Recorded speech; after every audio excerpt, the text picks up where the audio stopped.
prophecy is true. Bois le jus de nectar de cocktail de fruits. Bonjour, bonsoir à tous et à toutes, et bienvenue dans Jus de Ciné, l'émission qui parle de cinéma de façon plus ou moins rapide et agréable et qui se consomme quand jeu de fruits. Aujourd'hui pour le 44e numéro de Jus de Ciné consacré au mois de mai et juin 2024. Et oui, comme d'habitude, l'émission est très en retard, mais vous avez l'habitude, hein, vous le savez, hein, on le sait tous. Bref, je suis navré encore une fois. Je vais parler de films dont vous avez oublié l'existence, mais ce n'est pas grave. On est là quand même pour s'amuser, pour parler de cinéma, c'est le plus important. Je vais pas épiloguer 100 000 ans, vous connaissez le concept depuis le temps. On va donc partir tout de suite. Et on commence avec Réponse, réalisé par Byron Howard et Nathan Greno, sorti en 2010. Film Disney, film d'animation Disney, qui manquait à ma culture. Film qui a beaucoup été mis en compétition à une époque avec La Reine des Neiges, bien qu'il soit sorti un peu plus tard. Les puristes disaient justement que Réponse était vraiment le Reine des Neiges réussi, etc. Je sais pas spécialement mon problème avec La Reine des Neiges. Pour tout vous dire, je trouve le film tout à fait correct, sans pour autant être fou, loin de là. Pour ce Réponse, donc, justement, forcément, vu de sa réputation, je m'attendais à un truc assez cool, etc. Au final, bon, alors oui, c'est sympa, hein, il y a des bonnes idées, c'est assez rigolo, c'est bien animé, mais voilà, on n'est pas non plus sur un film incroyable. Je trouve pas que les personnages soient spécialement intéressants et attachants.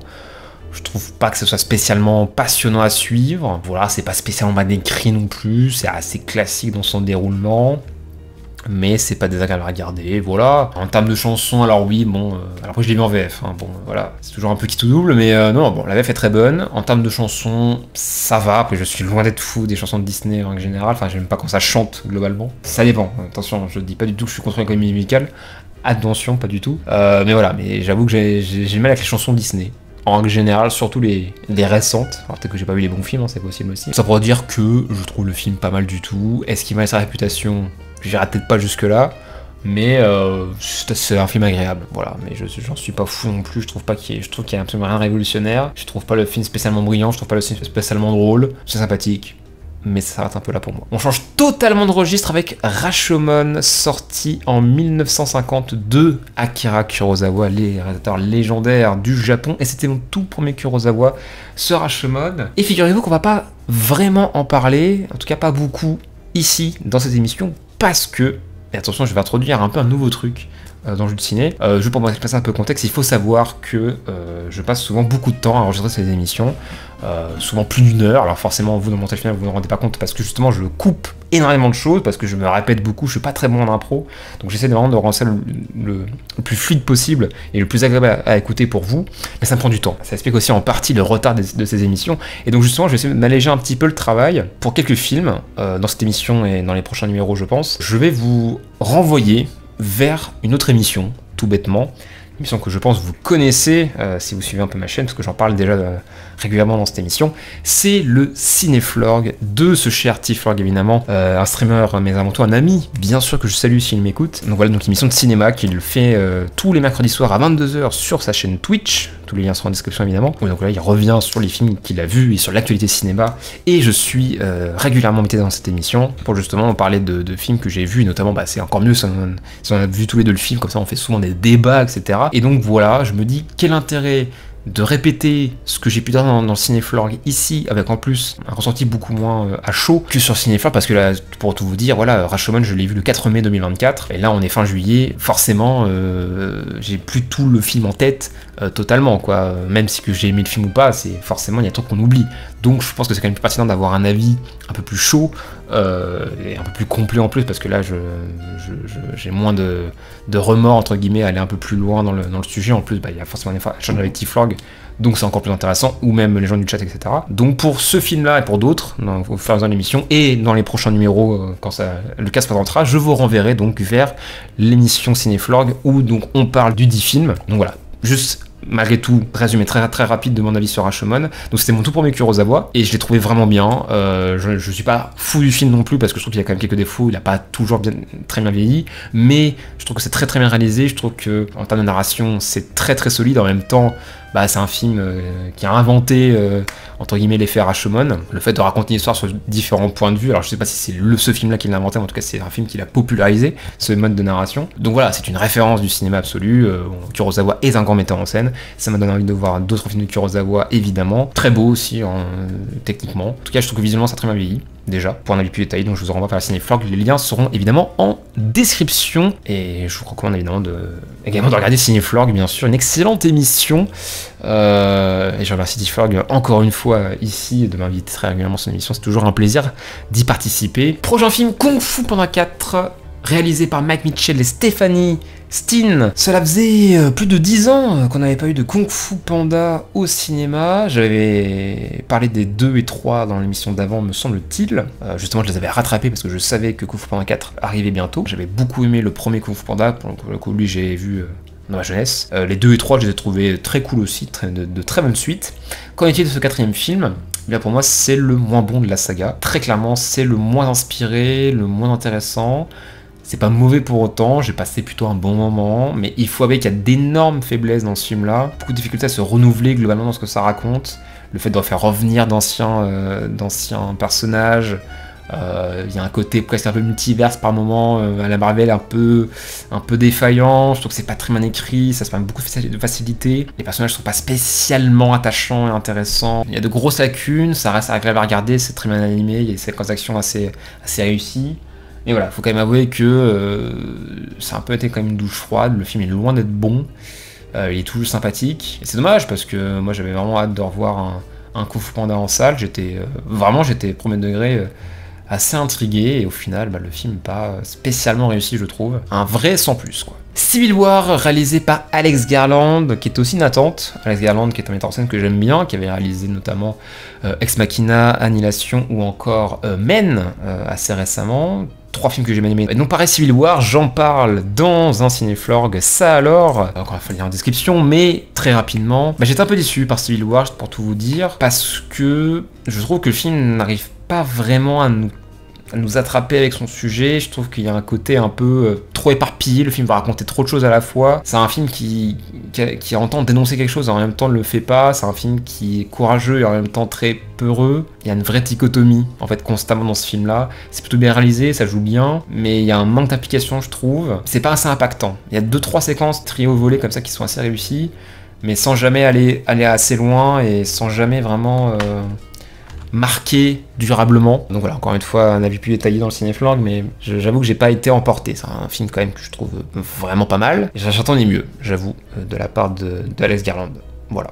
C'était son film le plus faible pour moi. Comme un lundi, réalisé par Ryo Takebayashi, film japonais, hein, c'est ça? Putain, j'ai peur de dire une grosse connerie, mais non, c'est bien japonais. Donc il fonctionne sur le principe un peu d'une boucle temporelle comme Un jour sans fin, mais de façon un peu différente, parce que là c'est pas une journée, c'est une semaine, ça concerne les employés de bureau, et encore une fois, j'en parle de cinéflorg, donc je vais pas épiloguer, mais pour faire très rapidement, c'est un film que j'ai trouvé vraiment bien, drôle, bien réalisé, avec plein de belles idées, le casting est très séduisant et attachant, ça raconte plein de choses sur le travail, sur les relations justement de collègues, sur la solidarité, et en même temps justement sur comment je pourrais dire ça, sur l'égoïsme de la solidarité, pardon.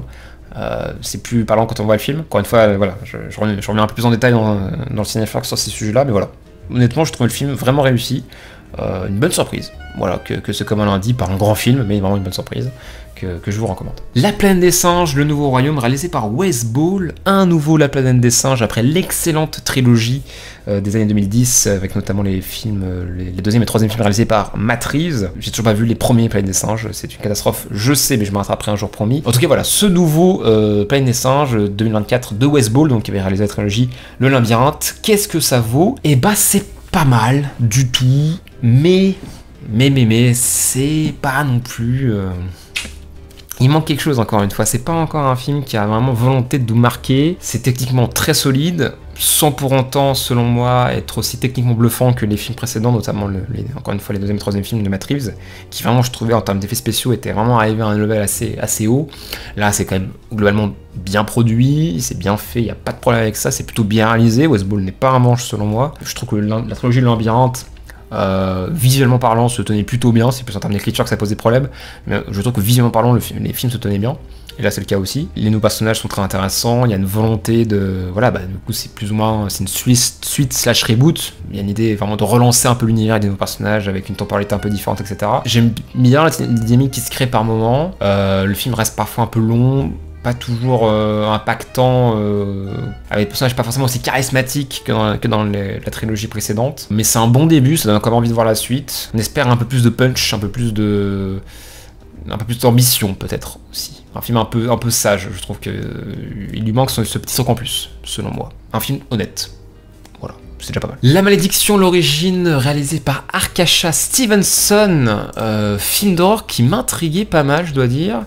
Donc il se veut être un prequel à La Malédiction, film de Richard Donner, que j'ai vu pour le coup, qui est un très bon film d'horreur selon moi, un des meilleurs que j'ai vu sur la décennie 70. Ça va vraiment être une très bonne surprise, La Malédiction. Et donc, ce Malédiction d'origine, qu'est-ce que ça vaut? Je dois dire que on était vraiment pas loin, encore une fois, du film vraiment intéressant. Il y a vraiment 2-3 séquences qui fonctionnent très très bien, qui foutent bien les pétoches. Le film essaie de se démarquer, mais en même temps, on reste quand même dans les codes très fermés de ce genre de cinéma d'horreur, je dirais. Malgré quelques petits sursauts bien sentis, il manque encore quelque chose, malgré encore une fois de belles idées, il y a des scènes tout à fait satisfaisantes. J'aime beaucoup par exemple une idée que je trouve géniale à un moment donné, c'est il y a des plans sur la ville, qui sont souvent des plans d'exposition, etc.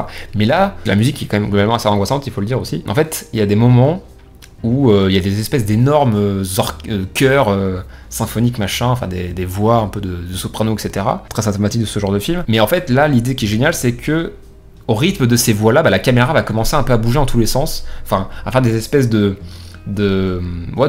travelling ultra rapide sur ce plan d'exposition, comme si la menace était partout. Voilà, alors c'est une très petite scène, mais je trouve que l'idée, par exemple, est géniale. Voilà, ça c'est ce genre d'idée géniale.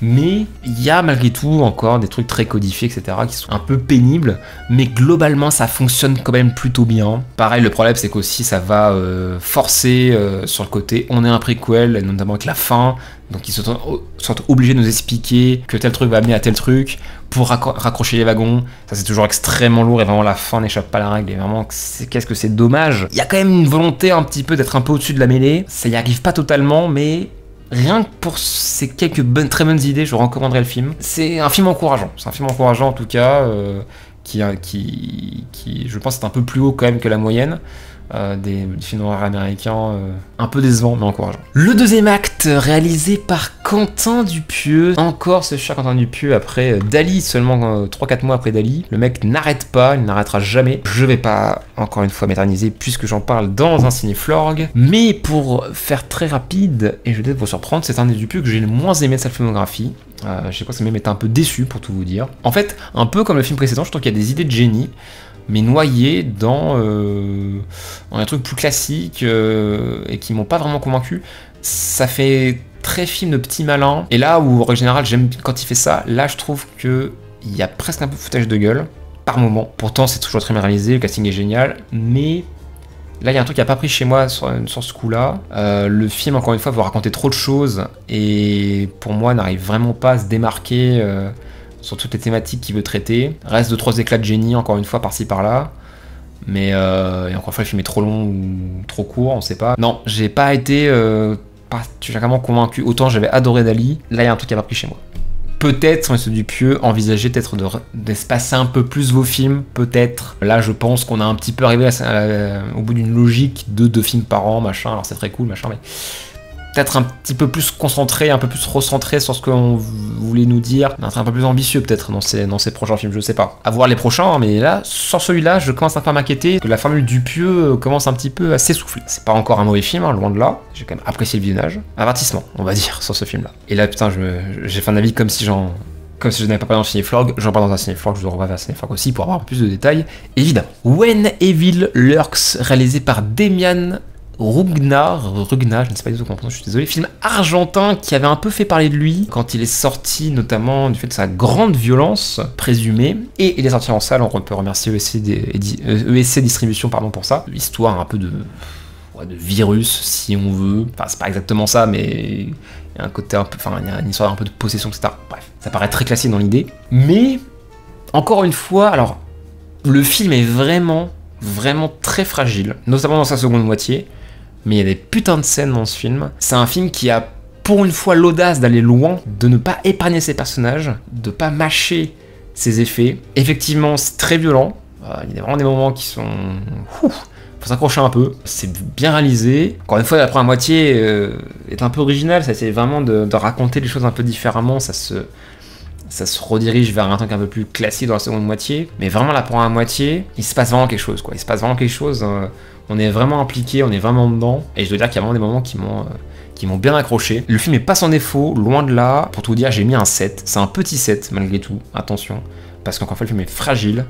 Je comprends les gens qui ont pu ne pas l'aimer, j'entends parfaitement parce que je vois les faiblesses du truc, mais j'ai été embarqué, j'ai vraiment trouvé ça très encourageant. Ça change un peu, ça fait du bien aussi de voir des films d'horreur de d'autres pays, donc ça c'est plutôt cool aussi, je recommande. Pour moi ça vaut le coup d'œil. Un petit truc en plus de Artus, l'énorme carton de cette année que personne n'avait vu venir, hein, soyons très honnêtes. Encore une fois, je vais pas épiloguer, on en parle dans un cinéflorgue, mais pour faire rapidement, le film m'a eu, je dois bien l'avouer, parce que il m'a ému quand il devait m'émouvoir, il m'a plutôt fait rire quand il devait me faire rire.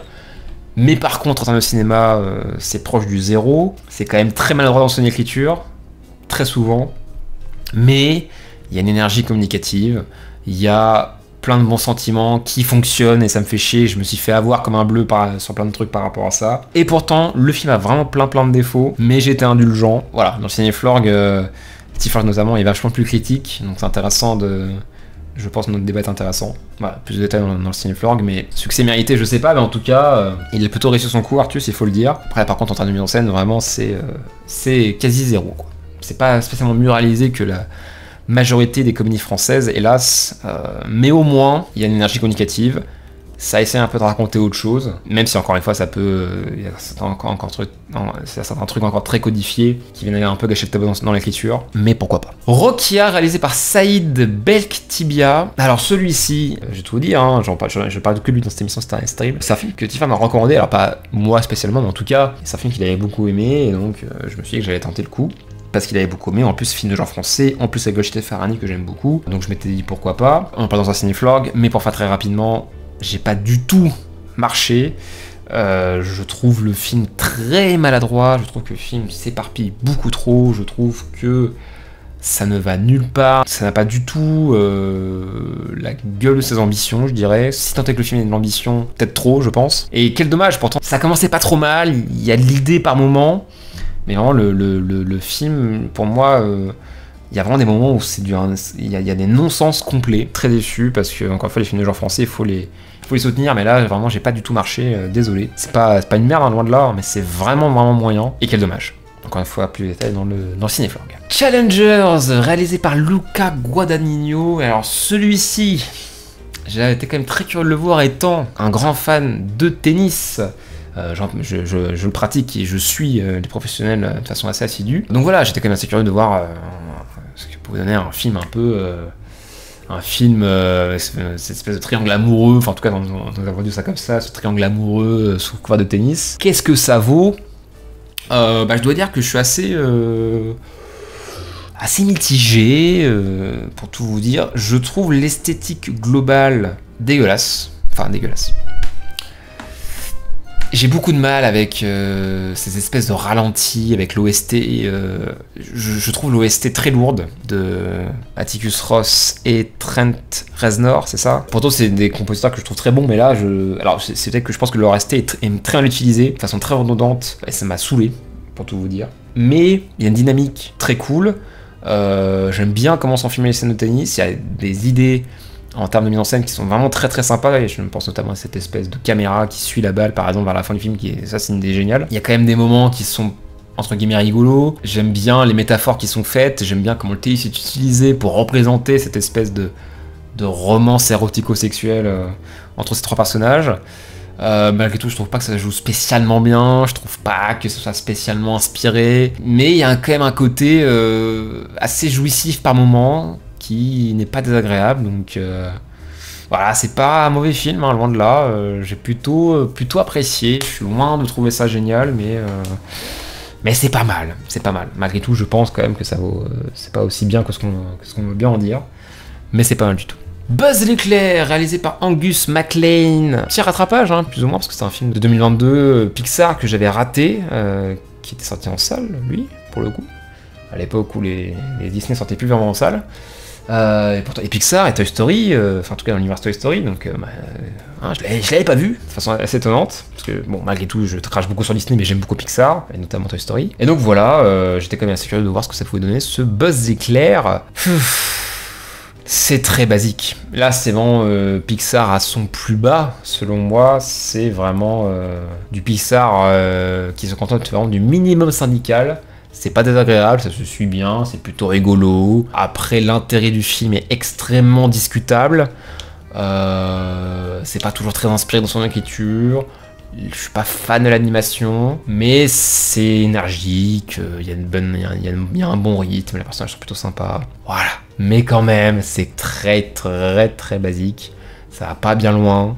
C'est très peu marquant. On est quand même loin des grands Pixar. Sympathique, mais vraiment sans plus. Ceux qui veulent ma mort, réalisé par Taylor Sheridan, film que j'avais envie de voir depuis un moment, je dois dire, parce que Taylor Sheridan, qui est un scénariste et réalisateur que je trouve très intéressant, il avait notamment scénarisé une trilogie, plus ou moins, sur la frontière américaine, avec Sicario, Common Sharia et Wind River, qu'il avait lui-même réalisé. Par ailleurs, Wind River que j'avais adoré. Et donc ce nouveau film, qui se veut être un peu une espèce de thriller d'action, on pourra pas se dire que c'est un western, mais western moderne, presque. Déjà il y a un cadre de région sauvage, ça c'est très Taylor Sheridan dans l'idée. Film avec Angelina Jolie, qu'on a quand même pas vu beaucoup de ces derniers temps. Tout ça pour un résultat... encore une fois plutôt sympathique, un peu décevant malgré tout, c'est pas un film qui est marquant, ça se suit quand même plutôt bien, les personnages sont intéressants, il y a quelques bonnes idées en termes de mise en scène, mais voilà, c'est vrai que on est loin d'un Wind River par exemple, qui était vachement plus impactant et bien plus maîtrisé et solide. Là encore une fois, c'est le minimum syndical selon moi, je pense que Taylor Sheridan est capable de bien mieux, donc voilà, un peu décevant, je sais pas s'il va continuer à scénariser ou réaliser, je sais pas s'il l'a fait d'ailleurs depuis, je crois pas, je regarde vite fait, excusez-moi. Ah bah si, il avait scénarisé Sans un cœur mort de Stephen Sollima, dont j'avais parlé, je crois déjà d'ailleurs. Je dis ça, je n'ai peut-être pas parlé du tout. Non, j'ai pas parlé du tout en fait. Mais bref, non, mais ouais, non, mais du coup, il y a rien. Il y a pas de, il y a pas de nouvelles sur un potentiel nouveau truc. Après, si, il fait des séries aussi. Bref, tant pis. En tout cas, voilà, dommage. Ça méritait mieux, je suppose. Ça méritait mieux. Bref, je sais pas si vous l'aurez. Bref, ça fait plaisir de revoir Angelina Jolie dans un premier rôle. Après, voilà, ça reste dans la veine Taylor Sheridan. On reconnaît sa patte, on reconnaît son style, on reconnaît son contexte de ce qu'il veut raconter, on va dire. Mais voilà, c'est pas non plus un film que je trouve très marquant. Hélas. Memory, réalisé par Michel Franco, mon premier Michel Franco, parce que je sais mettre en scène quand même qui n'est pas son premier film, loin de là, avec notamment Jessica Chastain et Peter Sarsgaard, pour une romance dramatique assez réussie, je dois dire. La bande-annonce m'avait pas mal intrigué, notamment parce qu'en fait, j'aimais beaucoup la musique de la bande-annonce, pour tout vous dire. Je l'aime toujours d'ailleurs beaucoup, je l'écoute régulièrement. Ça sentait que ça voulait raconter une romance un peu différente, et c'est le cas. Je trouve que c'est un film qui est très bien construit, où vraiment les personnages sont extrêmement attachants, très touchants. Je trouve que c'est bien réalisé, tout en pudeur. C'est vraiment un film que je trouve assez tragique, alors quand même qu'il y a... Comment je pourrais dire ça? Mais c'est pas non plus... C'est tragique sans être pesant, je dois dire. C'est joli, sans l'être forcément non plus. Il y a des dichotomies qui se créent encore une fois, mais là je trouve qu'il y a quand même un lien très clair qui arrive à tenir le tout, porté surtout par un duo d'acteurs absolument formidable. Chastain et Sarsgaard sont vraiment excellents. Ça, il n'y a pas de problème là-dessus. C'est mon chat, oui bonjour le chat. Un bon film, vraiment un bon film, pas non plus dans le top de l'année, mais vraiment un film solide, avec une belle histoire, de très très bons acteurs, une chouette BO, donc voilà, Memory, je vous le recommande. Love Lies Bleeding, réalisé par Rose Glass, enfin Rose Glass de retour, après le génial Sainte Maud, qui était mon numéro 1 de 2021, pour rappel, film que j'avais vu début 2020, à Gérard May, mais il n'était pas sorti en 2020, il devait sortir en 2020, mais finalement il y a eu le Covid, vous le savez. Et donc finalement il est sorti en 2021, il avait même pas le droit à la salle, c'était d'une tristesse, alors que pourtant Saint-Monde était génial. Et là ça y est, Rose Glass a enfin atteint les salles françaises avec donc Love Lies Bleeding, et ça fait plaisir.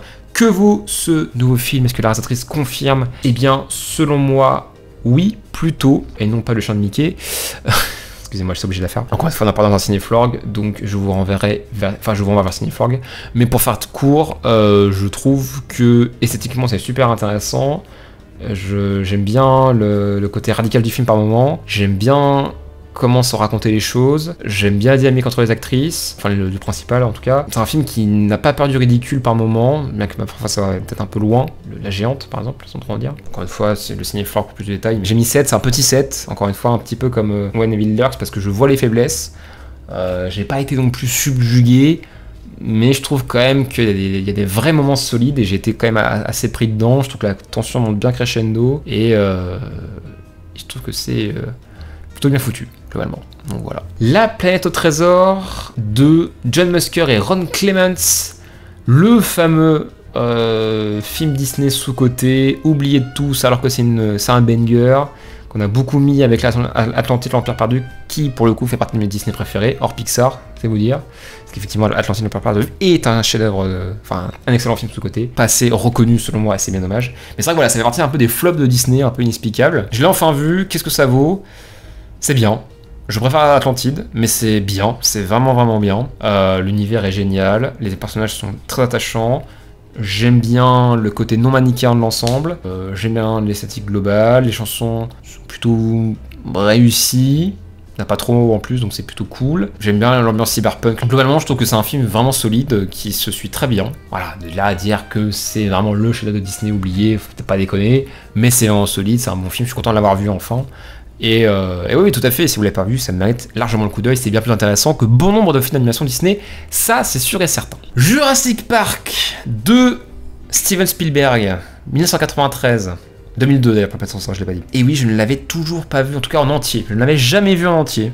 Je connaissais les scènes que tout le monde connaît, mais je ne l'avais jamais vu en entier. Jusqu'au 16 juin 2024, et ça y est, c'est enfin fait, j'ai enfin rattrapé cette énorme lacune que j'avais. J'ai donc vu enfin le premier Jurassic Park de Steven Spielberg, et c'est une merde. Non, c'est pas vrai du tout, évidemment.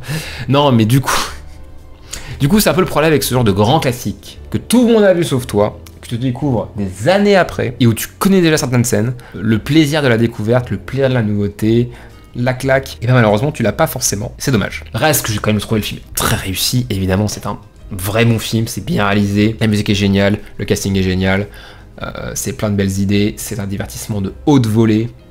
Malgré tout, je trouve qu'il a quand même quelques petits défauts d'écriture, je trouve que parfois ça mériterait d'être un peu plus ambitieux. Il y a quand même un côté un peu enfantin qui me dérange un peu, je trouve. Il y a quand même un côté divertissement grand public, grand spectacle qui m'embête un peu. C'est typiquement le genre de film que j'aurais surkiffé si je l'avais découvert 10 ans avant, ça c'est sûr et certain. Un peu comme Fight Club, je sais pas si vous voyez un peu, mais je pense que pareil, Fight Club c'est un film que j'ai découvert trop tard. Et là j'ai eu un peu ce syndrome là, je trouve, avec Jurassic Park, et en plus avec le fait qu'il y a déjà trop de scènes qui sont trop connues de tout le monde, et donc forcément bah, tu perds un peu le plaisir de la découverte. Mais malgré tout, voilà, c'est un film quand même qui a très bien vieilli, les personnages sont géniaux, le casting est génial, voilà, ça reste vraiment bien, mais honnêtement, il y a des films de Spielberg que je préfère largement à celui-là. Je comprends son statut assez intouchable, mais j'irai pas non plus jusqu'à dire que c'est un film exceptionnel, quoi. Je pense que il y a peut-être des meilleurs films que celui-là malgré tout. Mais voilà, je l'ai enfin vu, je suis content, on va rater enfin de me faire chier avec ça. Alors j'ai d'autres films que tout le monde a vu et pas moi, où tout le monde me dit quoi, mais c'est film, tu l'as pas vu? Chaque chose en son temps, merde. Mais voilà, enfin vu et ça fait plaisir.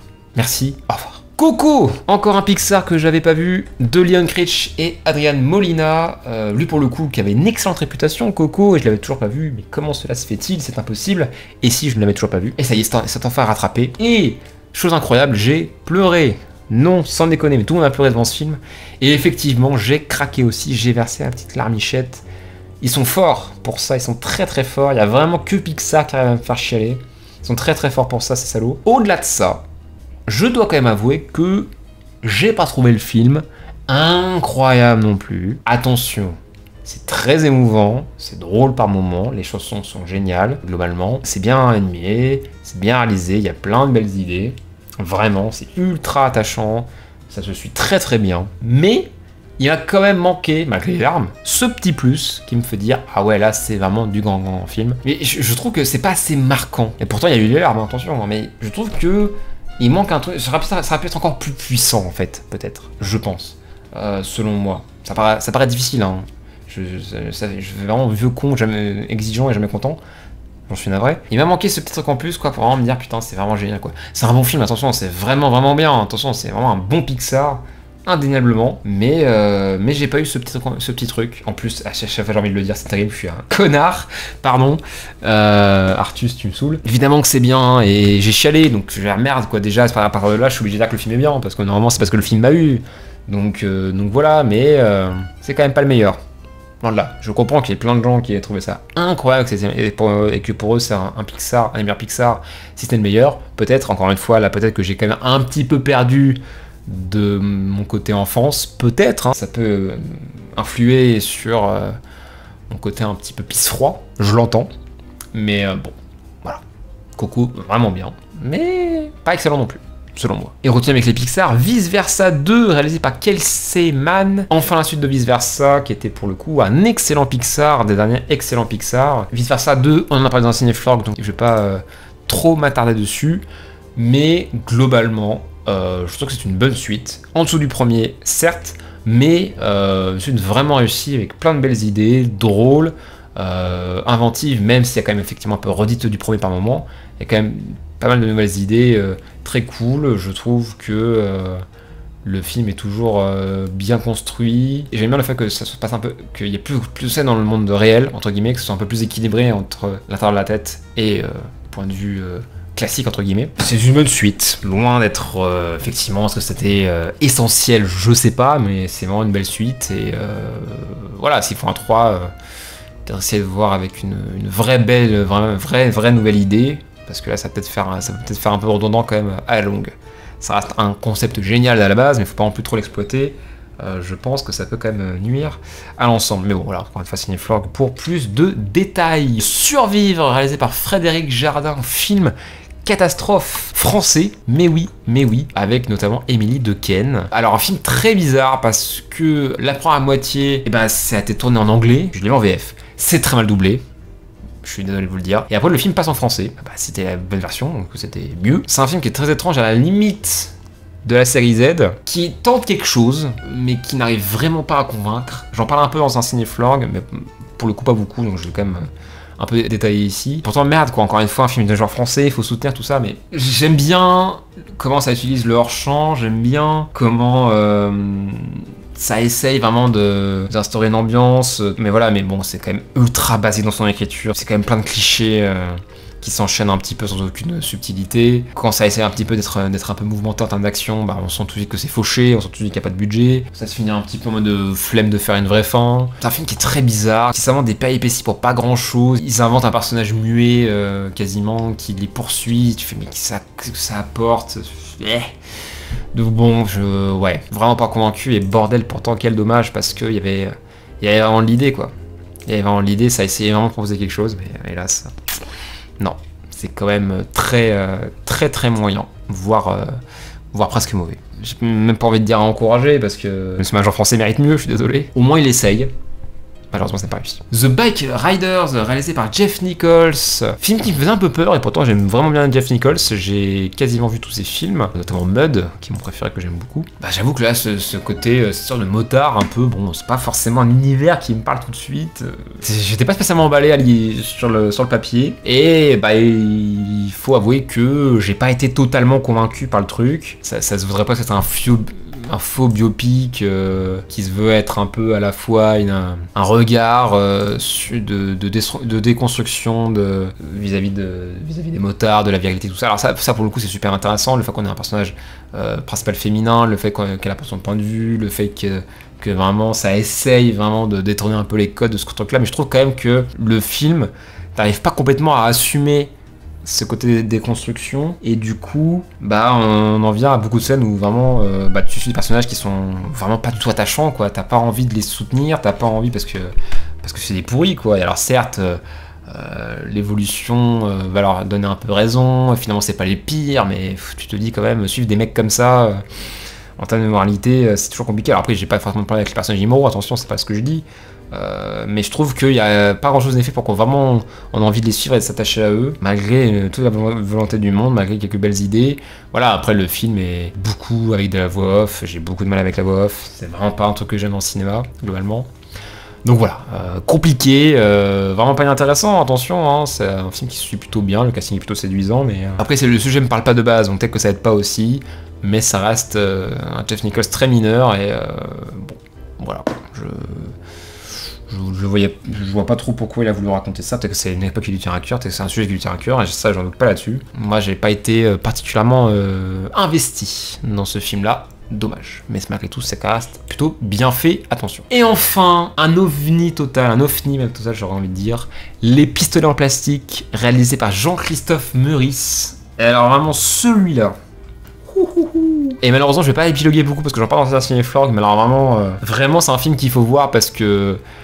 Alors déjà, rien que l'affiche, déjà, donne le ton. On a peut-être trouvé le nouveau Dupieux, mais en encore plus provocateur, encore plus absurde. Enfin, en tout cas, je trouve que le film est bien plus réussi que le deuxième acte, par exemple, pour rester un peu dans la thématique, on va dire. Il y a des séquences géniales, mention spéciale la séquence de la voisine, ceux qui ont vu le film comprendront, qui est vraiment un giga fou rire, et vraiment une merveille d'écriture, plein de petits caméos sympas, c'est plein de belles idées, c'est plutôt esthétiquement c'est très intéressant, c'est bien réalisé. Dommage que le film parfois aille un peu trop loin, se permette des espèces de digressions pas toujours pertinentes, qui vraiment pour moi l'empêchent d'arriver au sommet, mais alors vraiment, c'est quand même un film qui vaut le coup d'œil parce qu'il y a vraiment de très très bons moments.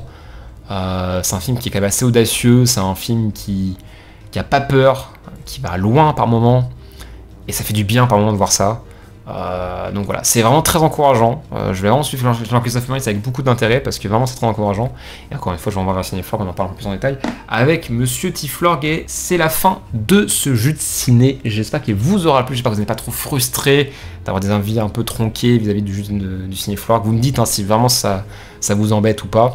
Voilà, moi du coup ça permet de faire un enregistrement moins long et donc un montage moins long, donc je vous avoue que moi ça m'arrange un peu, je reconnais. Je suis un flemmard, oui, mais bon, si vous voulez que les émissions soient un peu plus tôt ou un peu moins de retard, bon, ils ont déjà beaucoup de retard, mais imaginez que ça aurait encore plus de retard si je faisais pas ça, donc bon, voilà, si vraiment c'est trop chiant pour vous, bah, je le ferai pas pour les prochains numéros, mais en vrai c'est quand même assez confortable pour moi. Voilà, je le fais pas non plus pour rien. Bref, merci beaucoup de m'avoir écouté, j'espère que ça vous a intéressé. Je vous donne rendez-vous très bientôt pour plus de films et plus de cinéma. N'hésitez pas à passer chez Tiflorg le mercredi soir à 22h sur son Twitch. C'est toujours super intéressant, le ciné-florg. Et voilà, merci à tous. Je vous souhaite une bonne journée, soirée, et à très bientôt. Prenez soin de vous. Ciao!